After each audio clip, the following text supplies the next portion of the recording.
ಇಲ್ಲಿ ನಾಳೆ 6 ಅಂಕದ ಒಂದು ಪ್ರಶ್ನೆಯನ್ನು ನಾನು ನಾಳೆ ಬರ್ತಕ್ಕಂಥ ಸಾಧ್ಯತೆ ಇದೆ. ಔದಾಸೀನ್ಯ ವಕ್ರರೇಖೆ ಲಕ್ಷಣಗಳನ್ನು ರೇಖಾಚಿತ್ರದ ಸಹಾಯದೊಂದಿಗೆ ವಿವರಿಸಿ. ಇದು 6 ಅಂಕಕ್ಕೆ ಬರ್ತಕ್ಕಂಥ ಪ್ರಶ್ನೆ. ನೀವು ನೆಗ್ಲೆಕ್ಟ್ ಮಾಡುವಂತಿಲ್ಲ. ತುಂಬ ಅಂದರೆ ತುಂಬ ಇಂಪಾರ್ಟೆಂಟ್ ಪ್ರಶ್ನೆ ಇದು. ನಡೀರಾಗಿದ್ದರೆ ಸುಲಭವಾಗಿ ನಾವು ಕಲಿತಾ ಹೋಗೋಣ. ಒಂದೇ ಪ್ರಮಾಣದ ನಾಳೆ ಈ ಪ್ರಶ್ನೆ ಬರುವಂಥ ಸಾಧ್ಯತೆ ಇದೆ. ಹಾಗಾಗಿ ವಿಡಿಯೋನ ಕೊನೆ ತನಕ ನೋಡಿ, ಅಂದಾಗ ಮಾತ್ರ ನಿಮಗದು ಅರ್ಥ ಆಗ್ತಕ್ಕಂಥದ್ದು. ಒಂದೇ ಪ್ರಮಾಣದ ತೃಪ್ತಿಯನ್ನು ನೀಡುವ 2 ವಸ್ತುಗಳ, ಒಂದೇ ಪ್ರಮಾಣದ ತೃಪ್ತಿಯನ್ನು ನೀಡ್ತಕ್ಕಂಥ 2 ವಸ್ತು ನೆನ್ಪಿಟ್ಕೊಂಡ್ರ ಇಷ್ಟೇ. ಒಂದೇ ಪ್ರಮಾಣದ ತೃಪ್ತಿಯನ್ನು ನೀಡ್ತಕ್ಕಂಥ 2 ವಸ್ತುಗಳ ಬೇರೆ ಬೇರೆ ಸಂಯೋಜನೆಯನ್ನು ಪ್ರತಿನಿಧಿಸುವ ರೇಖೆಯನ್ನು ಔದಾಸೀನ್ಯ ವಕ್ರರೇಖೆ ಅಂತ ನಾವು ಕರಿತೀವಿ. ಇಷ್ಟಂತೂ ನಿಮಗೆ ಗೊತ್ತಾಯ್ತಾ?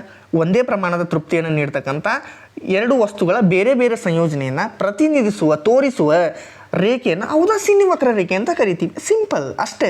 ಔದಾಸೀನ್ಯ ವಕ್ರರೇಖೆಯಲ್ಲಿ 3 ವಿಧಾನಗಳಿವೆ, 3 ಲಕ್ಷಣ ಯಾವ್ಯಾವುದು ಅಂತ ನೋಡ್ತಾ ಹೋಗೋಣ. ಔದಾಸೀನ್ಯ ವಕ್ರರೇಖೆ ಯಾವಾಗಲೂ ಎಡದಿಂದ ಬಲಕ್ಕೆ ಕೆಳಮುಖವಾಗಿ, ಈ ರೀತಿ ಎಡದಿಂದ ಬಲಕ್ಕೆ ಕೆಳಮುಖವಾಗಿ ಚಲಿಸತಕ್ಕಂಥದ್ದು. ಔದಾಸೀನ್ಯ ವಕ್ರರೇಖೆಗಳು ಯಾವಾಗಲೂ ಎಡದಿಂದ ಬಲಕ್ಕೆ ಕೆಳಮುಖವಾಗಿ ಚಲಿಸ್ತಕ್ಕಂಥದ್ದು. ಇಷ್ಟಂತೂ ನೀವು ನೋಡ್ಕೊಂಡ್ರೆ, ಈ ರೀತಿ ಔದಾಸೀನ್ಯ ರೇಖೆಯು ಎಡದಿಂದ ಬಲಕ್ಕೆ ಇಳಿಮುಖವಾಗಿದ್ದಾಗ ಅನುಭೋಗಿ ಮಾತ್ರ ಒಂದು ವಸ್ತುವನ್ನು ಹೆಚ್ಚಾಗಿ ಪಡಿತಾನೆ. ಇಲ್ಲಿ ನೋಡಿ, ಈ ರೀತಿ ಕೆಳಮುಖವಾಗಿರುತ್ತಾ, ಇದು ಕಡಿಮೆ, ಇದು ಹೆಚ್ಚಿಗೆ ವಸ್ತುವನ್ನು ಇಲ್ಲಿ ಪಡಿತಾನೆ, ಇಲ್ಲಿ ಕಡಿಮೆ ವಸ್ತುವನ್ನು ಪಡಿತಾನೆ. ಇಷ್ಟು ಅರ್ಥ ಆಯ್ತಾ? ಮತ್ತೊಂದು ವಸ್ತುವನ್ನು ಕಡಿಮೆ ದರದಲ್ಲಿ ಕೊಂಡುಕೊಳ್ತಾನೆ, ಇಲ್ಲಿ ಕಡಿಮೆ ದರದಲ್ಲಿ ಅವನು ಕೊಂಡುಕೊಳ್ತಾನೆ ಎಂಬುದನ್ನು ತೋರಿಸಲು ಸಾಧ್ಯ. ಈ ಒಂದು ಸಾಧ್ಯತೆಯನ್ನೇ ತೋರಿಸ್ತಕ್ಕಂಥದ್ದು. ಆದುದರಿಂದ ಔದಾಸೀನ್ಯ ವಕ್ರರೇಖೆ ಮೂಲಕ್ಕೆ ಪೀನ ಮಧ್ಯವಾಗಿರ್ತಕ್ಕಂಥದ್ದು. ಇಳಿಮುಖವಾಗಿ ಔದಾಸೀನ್ಯ ವಕ್ರರೇಖೆಯನ್ನು ಈ ಕೆಳಗಿನ ರೇಖಾಚಿತ್ರದಲ್ಲಿ ತೋರಿಸ್ಬೋದು. ಇಲ್ಲಿ ನೋಡಿ, ಇನ್ನೊಂದ್ಸಲ ಕರೆಕ್ಟಾಗಿ ಈ ಚಿತ್ರ ನೋಡ್ಕೊಂಡ್ಬಿಟ್ರೆ, ಇದು ಇಳಿಮುಖವಾಗಿ, ಇದು ಕೆಳ, ಇದು ಬಲ. ಹೌದಾ? ಸೊ ಹೀಗಾಗಿ ಇದು ಮೂಲಕ್ಕೆ ಪೀನ ಮಧ್ಯವಾಗಿರ್ತಕ್ಕಂಥದ್ದು. ಈ ರೀತಿ ನೆನ್ಪಿಟ್ಕೊಳ್ಳಿ. ಇಷ್ಟೇ. ಚಿತ್ರವನ್ನು ನೋಡಿದಾಗ ನಿಮಗೆ ಗೊತ್ತಾಗ್ತದೆ. ಇಲ್ಲಿ ನೋಡಿ, ಕರೆಕ್ಟಾಗಿ ಈ ರೀತಿ ಚಿತ್ರವನ್ನು ತಗೊಳ್ಳಿ.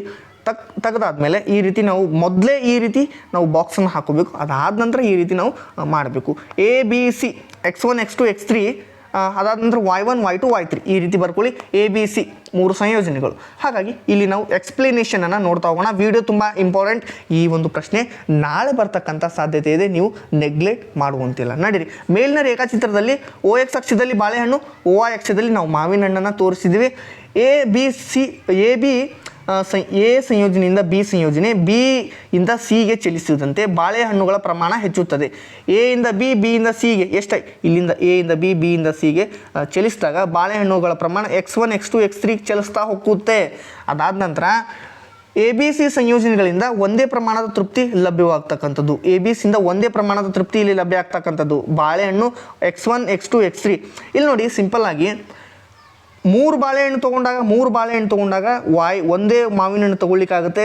X2 ನೋಡಿ, ಅದಾದ ನಂತರ 2 ಮಾವಿನ ಹಣ್ಣು ತೊಗೊಂಡಾಗ 2 ಇದನ್ನು ತೊಗೊಳ್ಲಿಕ್ಕಾಗುತ್ತೆ. ಅದಾದ ನಂತರ 3 ತೊಗೊಂಡಾಗ ಇಲ್ಲಿ ತುಂಬ ಗ್ಯಾಪ್ ಇದೆಯಲ್ವಾ. ಸೊ ಹೀಗಾಗಿ ಒಂದನ್ನು ಜಾಸ್ತಿ ತೊಗೊಳ್ಳಿಕ್ಕೆ ಈತ ಇಷ್ಟಪಡ್ತಾನೆ.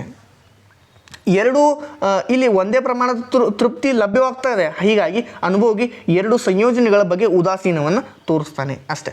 ಅದಾದ ನಂತರ ಎತ್ತರದ ಔದಾಸೀನ ವಕ್ರರೇಖೆಗಳು ಹೆಚ್ಚಿನ ತುಷ್ಟಿಗುಣವನ್ನು ನೀಡುತ್ತವೆ.